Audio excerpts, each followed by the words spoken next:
what I feel is that in order to be truly happy and healthy, you need to have balance. And I found that it's not just balance within your thoughts or within your physical body, but it's a combination of body, mind, and soul. It's been a journey to find the soul and to overcome the mind and to fall in love with the body. And so say that again. What did you do with the soul? Find the soul. Yeah. To overcome the mind. Yeah. And to fall in love with the body. I like that. Yeah. The approach that we're trying to promote on this channel is a holistic approach, meaning it's balanced, meaning it takes into account all three facets of being, which is, again, you can frame it differently, mind, body, soul. Sometimes I refer to it as awareness, agency, and energy, but it's basically, whatever words you use, it's basically the same idea, that there are sort of different elements to each being. And if you're exclusively focused on fitness and dieting, but you completely neglect the mind and the soul, you will suffer. And if you do it any other way and you're focusing exclusively on one aspect and ignoring the others, you will suffer. And at least in my experience, and I feel like probably in your experience. And so what we've come to is this realization that you need to find practices that fill or meet the needs of all three facets. These are daily practices. You don't do it once a week, you do it every day. And you feed all three sides of your being every day.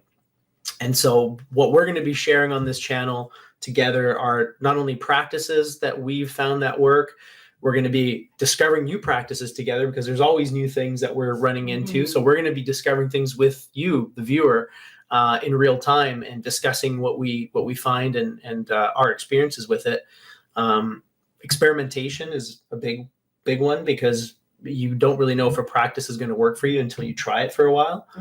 So for you, sometimes you have to try it and then stop and then come back to it and stop and then come back to it again. Like what? Right? Like what's an example for you of that? Oh, I've done that. I feel in all areas. I've done that with trying to think more positively, with affirmations, with mantras, with the chanting, with reading, like all kinds of different areas. I've done it with diet, lots of different diet. I've done it with, meditation. Meditation was something I started and stopped multiple times. Yoga, even working out, like that's the thing. Sometimes it doesn't work. You're busy. Life happens. But you just have to find ways, and they can be really short. It doesn't have to be this hour-long meditation every day. Like, come on, it's not realistic for most of us. But 5 minutes even. Any amount. Like I go out on my deck almost every morning and I just let the sun come in through my eyes. And it's just a reminder to be grateful for being alive, It helps me wake up. I get the fresh air, So it's like any time you can have those moments throughout the day, I think they just help. Especially in a chaotic life like the one we all live. Yeah, totally. We truly are centrist in the sense that, like, if you find a balance between the three aspects of your being, where do you find balance? Like, if I'm standing on one foot, balance comes from my center of gravity, right? And so this approach is trying to equally meet the needs of all three facets without going too extreme in one and not the other, right? Keeping that balance alive and dynamic. The only way that you can find balance is from the center. If you're on an extreme, you're by definition off balance, right? It's also easy to see clearly from the center. So you can see where you are, right? It's easier to look at yourself from the center, in my experience. Alan Watts says, remain in the center, then you'll be ready to move in any direction. And it's like, that's beautiful. So there's the far left and there's the far right. I'm far center. I'm a fundamentalist centrist. That's so funny. I'm an extreme centrist. Now. It's like, doesn't the earth have to be centered too, to like literally stay? Like, why is that? I don't know. Again, it's labels too. People really want a label.